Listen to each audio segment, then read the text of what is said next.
is Beck and welcome to a reading vlog. I am participating in the magical readathon for the entire month of August, but I'm hoping to smash out the readathon as quickly as possible so it doesn't quite take up the whole month because I have a whole separate TBR planned for August. So I have started my magical reads. There are 6 different books that I want to get through, but the first one is Legends and Lattes, and this is about an orc named Viv, and she doesn't want to be someone who murders people or takes up bounties anymore. She wants to essentially start a little coffee shop in this city that she's only visited 3 times, and I thought this was going to be a 5 stars, but I was also concerned that it was a little bit overhyped. And I've started it and I've read 64 pages, and even though I wasn't super connected to the beginning and I was starting to get a bit worried about that, I already feel cozy and this has really grown on me, so I'm really looking forward to seeing how I think about the rest of this. It just has such a lovely tone about it that is very unassuming, and so it's really easy to get invested in the characters after you sit with them for a bit. So I'm really liking this. It could be a 3.5, a 4, maybe even a 5, but I'm really not sure. To be honest, I think I'm still in a bit of a book hangover because I just finished Ruin of Kings and I really liked it and I've ordered the sequel, so picking up this felt a little bit jarring, so maybe that has contributed to some of my reactions about the start of this. But nonetheless, I hope to finish this really quickly and really soon and then jump into the rest of the books that are on this TBR. I've filmed a separate TBR video with all of the reading prompts and everything for this month, so I will link that if you're interested, but let's hope that I give this maybe a 4 stars. We'll see, but I will report back. Hello, now it is the 8th of August. I have done up and down reading, but I do have 2 books here that I finished that I would like to talk about. So I finished Legends and Lattes, and I know at the beginning I said I was a bit odd about the start because it didn't quite grab me and it took like 60 pages to get into it, but I ended up really loving this. This really grew on me. It was, again, so unassuming and just beautiful, and I loved the found family. I did expect it to be a little bit more centered on the romance because that's how it was pitched to me, but that's not how it went, even though there was a romance in here, and I still really liked it. So just be aware of that going in. If you're going in for a rom-com romance found family aspect, you're going to get the friendship and the found family first, and then the romance kind of secondary or even third to the story. But I really like all of the foundations of the relationships in here. I loved how genuine everyone was. I really liked the tension in here as well, because even though at the beginning I thought there would be no conflict in here, there kind of had to be for something this long. For a novella, it was a little bit longer, and for that to work and for it to feel full, it actually had to have a pace and some tension in there. So I really liked the tension aspect of this story, and I think everything resolved really well. It was very neatly tied off, and I gave it 5 stars. And this is the first book of the readathon, so I've started really strong, and that really concerns me because now I have high hopes for everything, and I think my ratings are going to go steadily downward and I'm hoping that's not the case. But my second book that I want to talk about, it's not a 5 stars, but it's still pretty decent. And that is the Kaiju Preservation Society. And the reading prompt for this was Time Theory 1, which in the magical readathon is a class, and you have to pass the class, so finish the book in order to continue on and get the right grading. So I ended up reading this, which was supposed to have time travel in it, but I was cheating. And this has an alternate universe or an alternate reality in it, so an alternate Earth, but it doesn't have time travel. So I'm still counting it because it was on my TBR and I've now finished it. And this was a story about Jamie, and Jamie in the pandemic in 2020 in our world. He has just lost his job and he's doing Uber deliveries, and so he comes across this guy who used to go to college with him, and this guy's like, here's a business card, come and join our company. And the company is the Kaiju Preservation Society, and yes, it does deal with like Jurassic Park meets Pacific Rim, alternate reality Earth. I don't want to say too much because otherwise I'll spoil the reveals in here, and it's not a very long novel, so I would like to leave those for you to find out. But I liked the science behind this. It was very impressive and convincing, and the tone was hilarious at some points as well. I found it a little bit repetitive sometimes with one-liners. It kind of reinforced what was supposed to be happening with one of the characters, but honestly that only took me out of the story for a split second and I quite enjoyed this. The author's note said that it was supposed to be quick and fun and just an exciting time for him to write after he'd abandoned a previous project that was weighing him down, and you really get that sense from the tone. It was a lot of fun, it was very quick to read. I think I finished it in like a day or maybe 2 days, so after having several days of not reading anything, I picked this up and smashed it, so I liked it a lot. I would probably give it 4 stars. I wanted to give it a 3.5.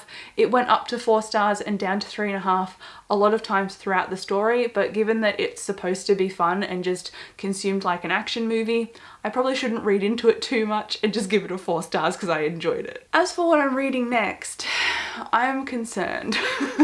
I've got Dark One by Brandon Sanderson. This is the graphic novel that he's written. I believe it's a standalone and I think it's also alternate reality. And this is for time theory too. So again, like Kaiju, it doesn't have time travel in it. But the thing that I was supposed to link with these reading prompts in the Magical Readathon is Time Theory 1, you're supposed to link the title of the book to Time Theory 2. So nothing about this title is the same as the Kaiju Preservation Society. But the author John Scalzi and Brandon Sanderson both start with the letter S for their surnames. So that was my cheat, that's my linking point. So I'm doing a lot of cheating in this readathon, but at least I'm finishing things, at least so far.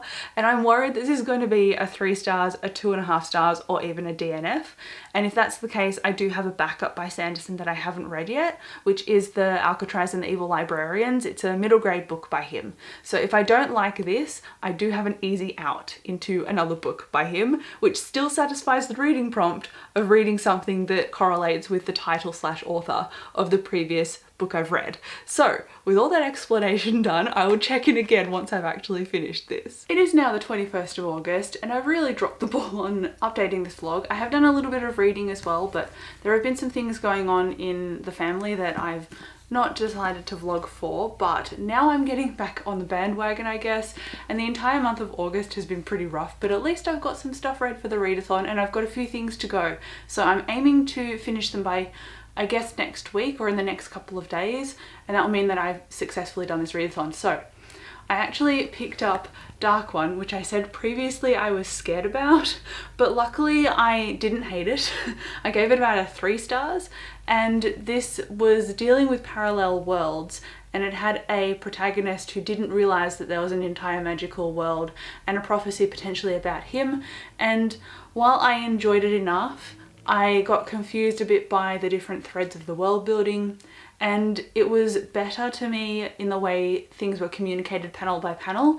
I found that I actually laughed out loud at things at some points compared what I mean to White Sand, where I didn't get a lot of character. So he's definitely grown, Sanderson I mean, in terms of his comic writing, but I'm not still very big of a fan of it. So this is only a 3 stars, but at least I finished Time Theory 2, which was the subject I needed to complete for reading this prompt. So I think I did alright. I'm glad it's finished. I don't know necessarily if I'm going to hold on to this one for a very long time. Maybe I'll unhaul it, but it was expensive. It's a hardcover comic. So for now I'll just hold on to it, but I'm glad I've read it. It's another Sanderson that I've finished. And then after this one I continued on to a young adult book, and it's a dystopian post-apocalyptic book. And I read this for the prompt read a secondhand book because I got this from a publisher a couple of months ago and I haven't got any other kind of secondhand-esque books. So all that's left in the world is the book I'm talking about, and it follows Alex and Jamie. They are 2 survivors about 17, 18 years old, and obviously a pandemic has happened and it's a post-pandemic scenario. It's not a zombie pandemic, but it's a sickness pandemic that has wiped 99% of the population out. So whoever you come across in this pandemic is also a survivor of these really hard times, and you don't know if they're going to help you or if they're going to kill you. And so Jamie and Andrew come together when Andrew is injured at the beginning by a bear trap, and Andrew stumbles onto Jamie's door and Jamie takes him in and treats him because Jamie's mother used to be a doctor and obviously she caught the virus and passed away, but she was keeping a journal of how to treat people in this pandemic world because she could see the whole scope of what was coming. So you get Jamie understanding roughly how to do things, but only by text, not by actual experience.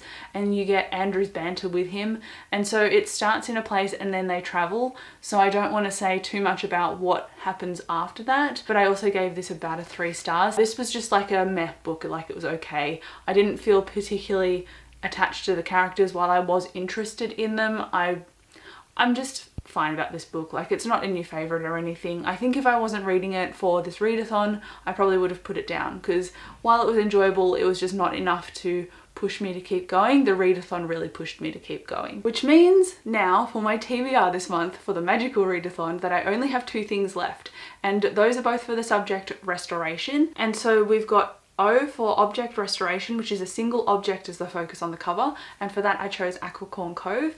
And then the other prompt here is Enchanted Scroll Mending, which is the oldest book on your TBR.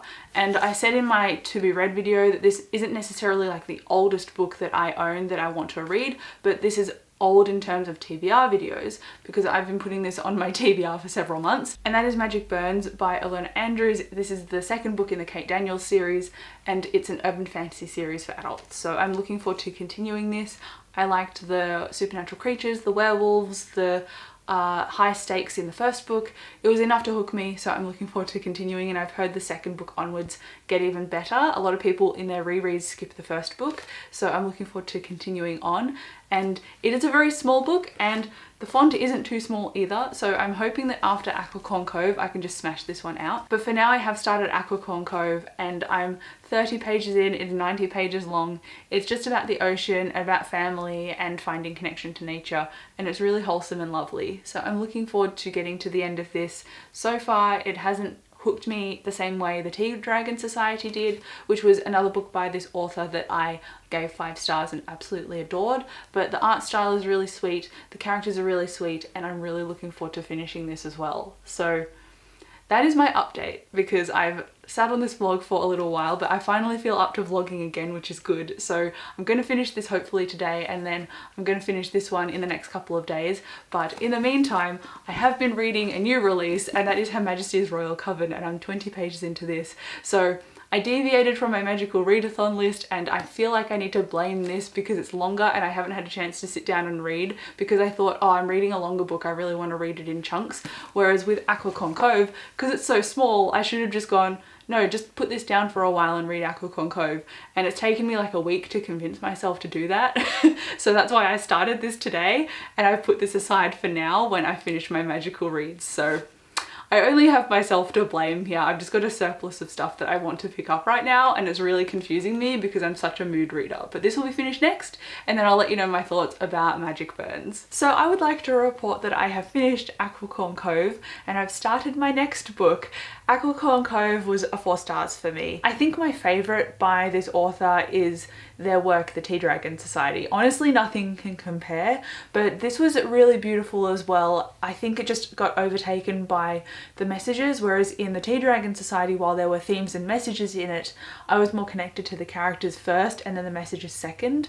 But in this, I felt more connected to the messages first and the characters second, and I'm a massive character reader.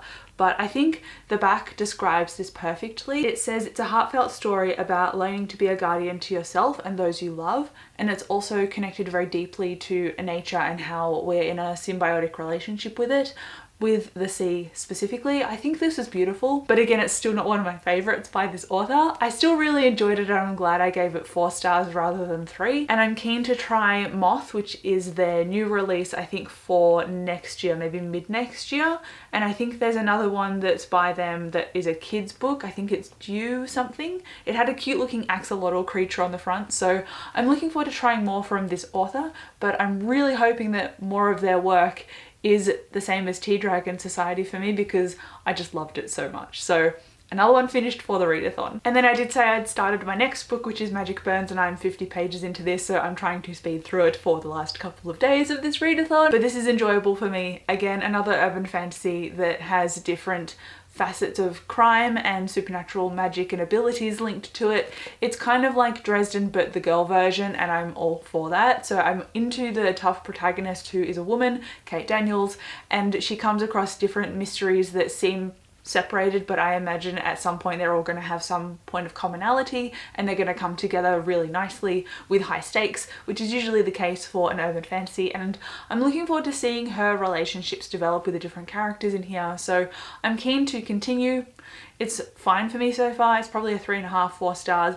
I don't think it's going to be over a 4 stars unless it really grips me and really surprises me. So I'm just aiming to have this finished, but given that I read 50 pages in one night, I think it's going to be a pretty quick read, which is ultimately why I picked it. It's like 290 pages or something, or maybe even shorter than that. I picked it because it was small and digestible. So ultimately I hope my next clip is me going, I finished this book. Hello, this is my final update for the reading vlog, and I want to report that I actually finished Magic Burns, which I'm very surprised about.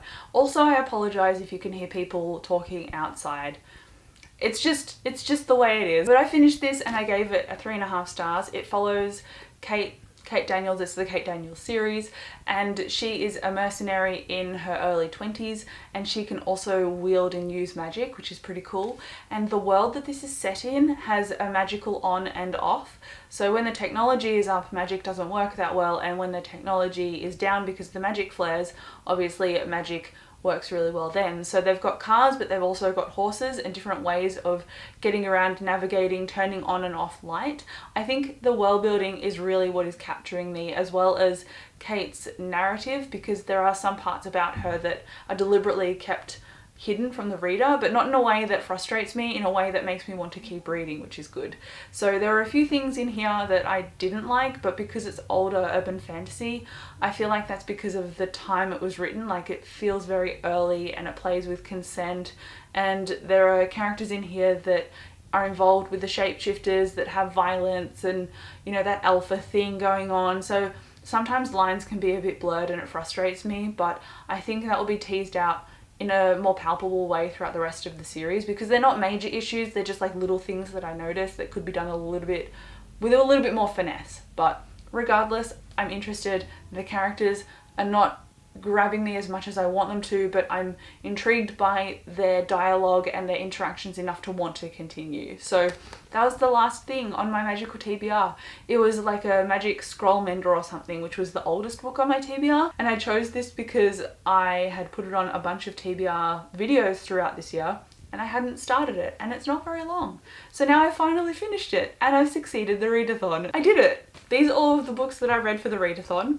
I'm pretty proud of myself. I did start high with Legends and Lattes and then really tapered off, but I feel like I came up a little bit at the end with Magic Burns because I gave that a 3.5 stars, and I am eager to continue that at least, even though I don't own the sequel.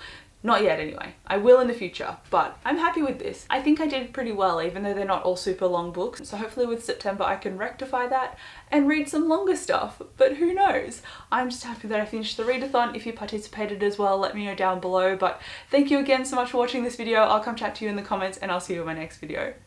Bye.